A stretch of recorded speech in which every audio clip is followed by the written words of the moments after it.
Hello, Pastor Jeff Smith here, bringing you a final lesson on Old Testament survey. This has been a project that has taken more than a couple years to complete. And so here we are finally at the last book of the Old Testament, the book of Malachi. And this will be the last lesson on Old Testament survey. Malachi is the last writing prophet of the Old Testament, prophesying in the days of Nehemiah when the nation of Israel went back to the land of Jerusalem to finish rebuilding the walls around the city. Now, the dates vary as far as when the book was written. Dr. Ruckman has it written around 389 BC. Archbishop Usher gives a date between 434 and 397, and Bullinger gives a date around 374 BC. Now, because Malachi writes about the first and second advent, some have connected the importance of the time of the writing of Malachi to try to figure out the date of the rapture of the church, and of course, 7 years later, the second advent, Battle of Armageddon, beginning of the millennial reign of Jesus Christ. And this is done also in connection to the giving of the King James Bible in 1611. Now, in the book of Galatians, chapter number 5, you'll find a date given there of 430 years. If we take 430 years and connect it to the timing of Malachi possibly having written the book of Malachi and give it around 430 years, what you have is 430-year gap between the close of the Old Testament and the beginning of what we call the New Testament, the book of Matthew. Apply that same 430 years to the giving of the King James Bible in 1611, and you get the date of 2041. So there's a possibility that the rapture takes place around 2041, which is 430 years removed from the giving of the 1611 King James Bible. Of course, if you say 2041 is the second advent Battle of Armageddon and beginning of the millennial reign of Jesus Christ, then what we do is subtract 7 years from that, and you get a date of around 20, what is that, 2034?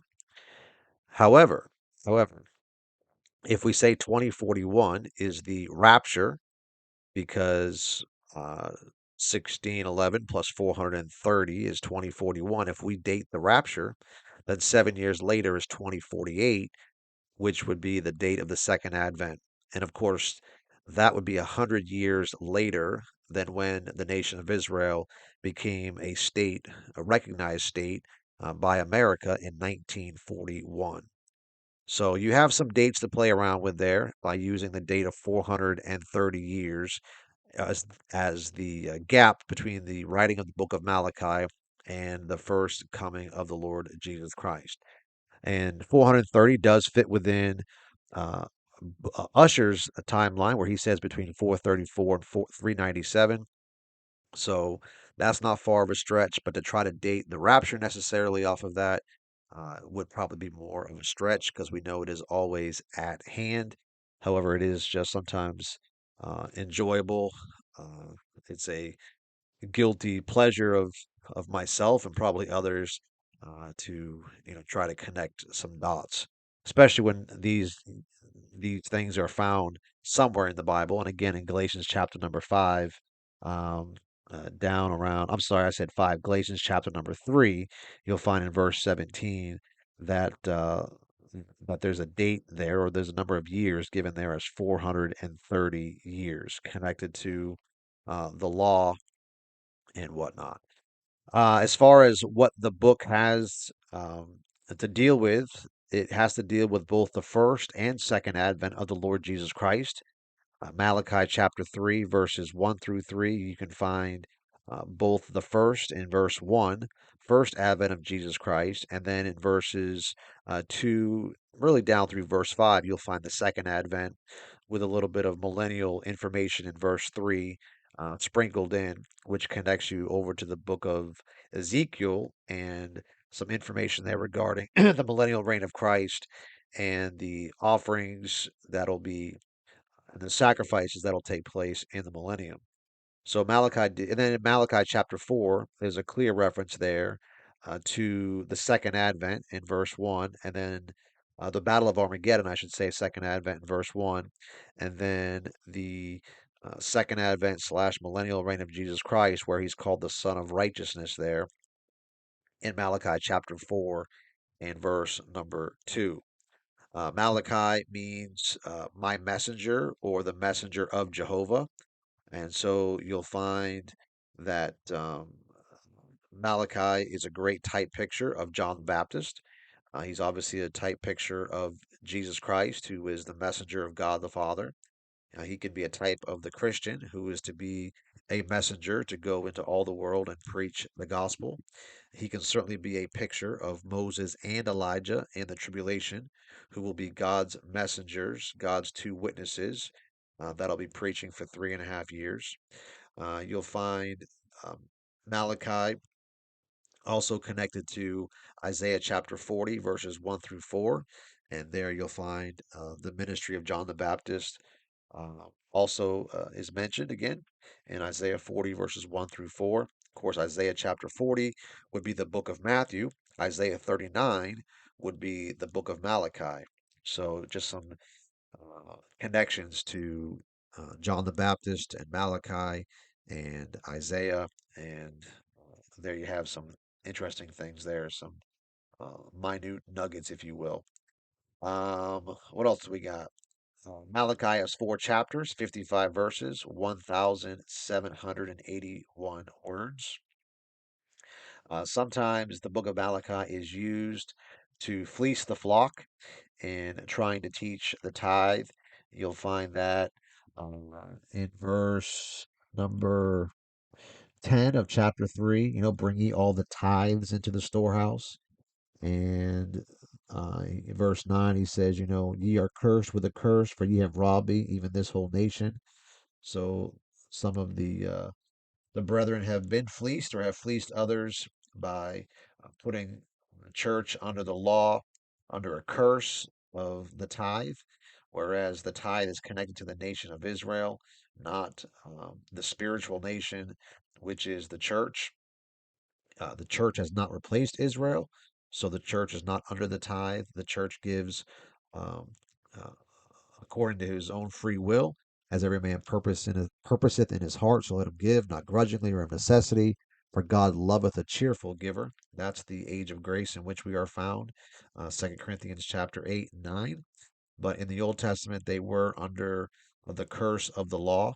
You'll find that in Galatians 3, and you'll find that here in Malachi chapter 3, verses 8 and 9, where the tithes and not paying the tithes are connected to a curse and having robbed God. Of course, in the church age, you can't rob God of anything except for Him being a blessing to you in your life and you robbing yourself of rewards at the judgment seat of Christ for giving with a willing heart, a servant's heart rather than a slave's heart, if you will, one under bondage to the law. Um, so everything in the book of Malachi is a great picture of the nation of Israel, of their last 2,000 years being under a curse because they rejected the Lord Jesus Christ. They said, "His blood be upon us and our children." So the nation of Israel as a whole has been put on the back burner. They have fallen away, as it were, in Romans chapter 11. But the book of Malachi also talks about how that all Israel shall be saved. You'll find that in Romans 11, verses 25 and 26 there. There will be a deliverer come out of Zion, and all Israel shall be saved. That is the nation of Israel at the second advent, which is Malachi chapter number 4. The book of Malachi does, the last word in Malachi ends in a curse, and that's because under the law, again, Galatians 3, you were under a curse. The nation of Israel, they were shut up until a faith be come in, and that faith would be the faith of the Lord Jesus Christ in the book of Galatians. And so the nation of Israel, under the law is under a curse. Every unsaved individual is trying to, on some level, keep the law, try to get to heaven by a maintaining of good works. However, we understand in the church age, we're not saved by uh, maintaining good works, but we're saved by grace through faith, calling upon the Lord Jesus Christ, having believed and trusted the gospel of our salvation, Ephesians chapter 1, verses 12 and 13. Nevertheless, you do find Malachi, the last word in the Old Testament is curse, and then the lifter of that curse is the Lord Jesus Christ in the New Testament. You'll also find in Malachi chapter 4, verse 5, the Lord mentions Elijah, and he mentions Elijah connected to the second advent, the second coming of Christ. John the Baptist is said to have had the spirit of Elijah, that John the Baptist could have been Elijah. I believe that's in the book of Matthew. It could be Matthew chapter 9 there. Sorry, Matthew 11. He says, "For all the prophets and the law prophesied until John, and if ye will receive it, this is Elias, which was for to come." So John the Baptist uh, is a messenger to the nation of Israel to bring about the second coming of Christ. Of course, they rejected that message. God turned from the Jew to the Gentile. And so the second coming of Elijah will be found in the book of Revelation, where God sends his two witnesses, his messengers, before him to pave the way like John the Baptist did. So Malachi, again, ends with a curse. He also ends mentioning Elijah. John the Baptist came to be the forerunner of Jesus Christ to lift that curse. They rejected both John the Baptist, beheading him, rejected Jesus Christ, crucifying him, and the nation of Israel remained under a curse. The Lord tried to remove one more time, or a few more times, to lift that curse.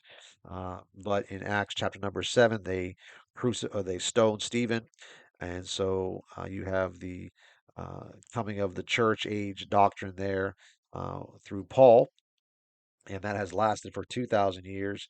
Nevertheless, after our rapture, Moses and Elijah will show up, be those two witnesses to get Israel out from underneath the curse that they are still under, and God will deliver them from that curse at the second advent.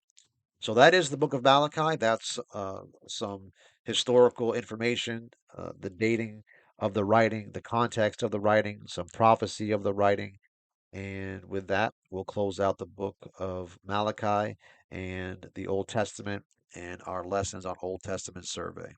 Until some other time, God bless.